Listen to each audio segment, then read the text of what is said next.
Hey guys, Parquet Lord here, I'm back. Sorry for that thing a minute ago, but we're gonna get back into watching this. This is to help to vote for all the people that are homeless. Each night, tens of thousands of people sleep in tent cities crowding the palm-lined boulevards of Los Angeles. But a struggling musician from South LA thought he had a creative temporary fix. He crowdfunded $100,000 and built dozens of solar-powered tiny houses to shelter the homeless. But on the morning city officials were gathering to celebrate their new nearly $2 billion plan to end homelessness, police and garbage crews were descending on the tiny homes, ordered by the city to seize and destroy them.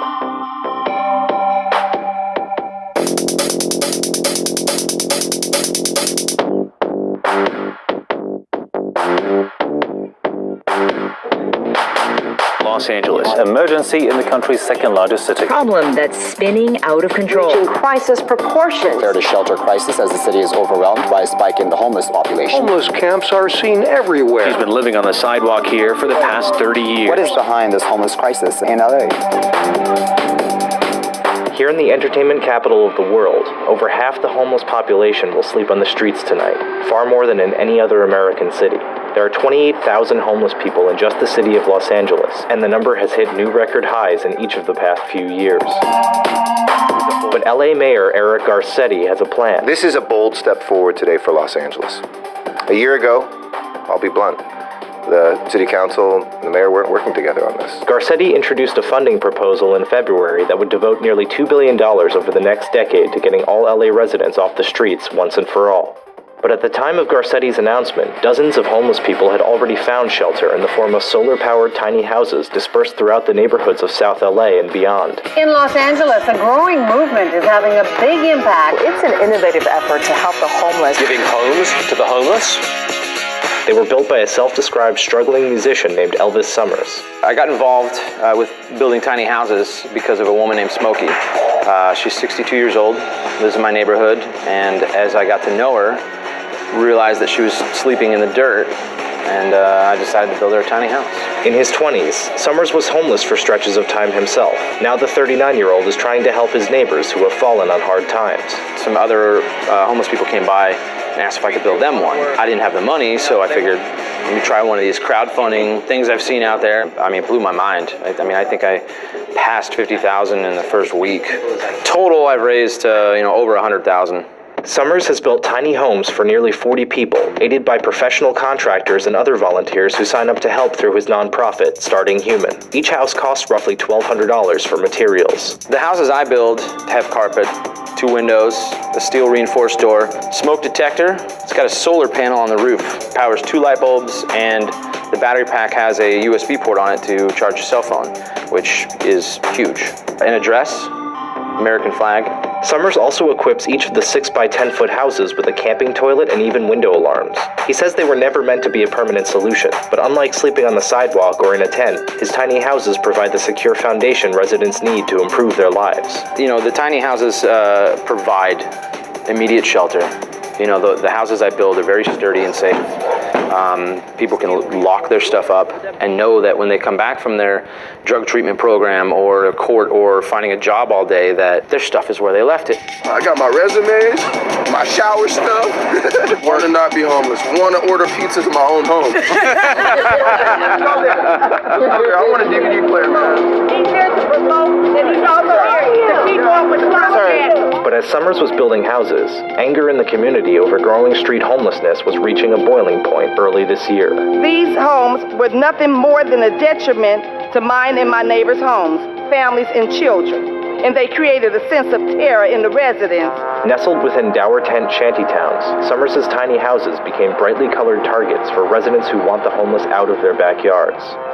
They've had the children walking in the middle of the street and not on the curbside when they're going over the overpasses.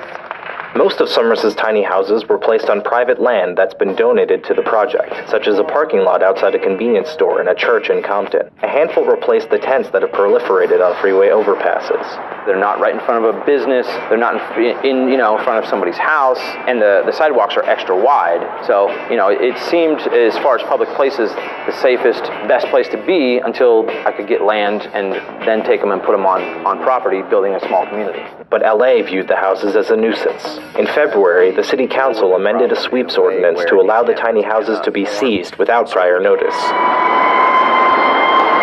On the morning of the 9th, police and garbage trucks descended, towing 3 of the houses to a Bureau of Sanitation lot for disposal. My phone just blows up by everybody on 42nd Street, just freaking out. Like, they're throwing us out of the houses. They're telling us they're taking them. Like, what do we do? I mean, they wouldn't let them get their clothes.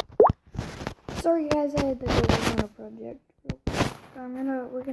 They threw them out, left them on the sidewalk. I pleaded with them. I was like, okay, well, look, they have wheel locks on them. Let me unlock the wheels at least, so you don't break them. No, they refused.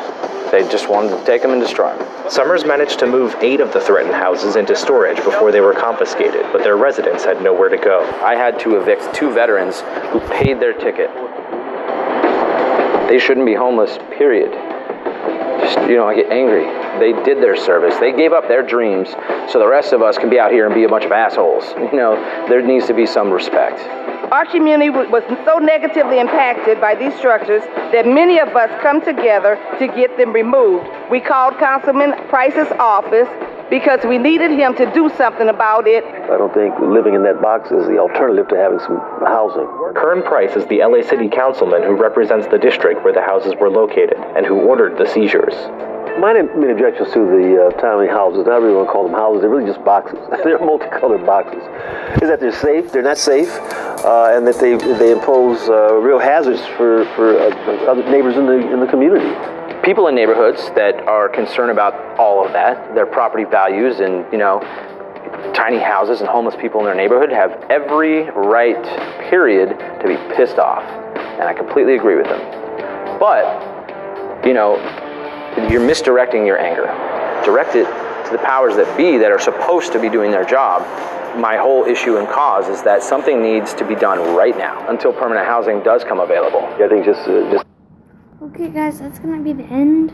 If you wanna go watch this, let me get it corrected here. If you wanna go watch this, it's right here. If you wanna watch the rest, like a bunch of stuff. Ooh.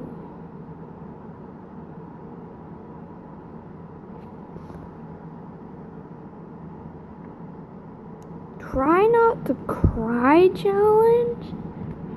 I'm gonna have to do one of those.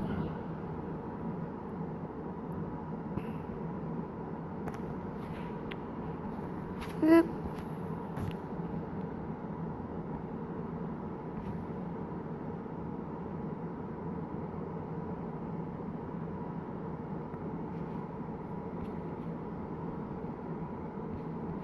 So that's gonna be the end of this episode, guys. And I will see you later.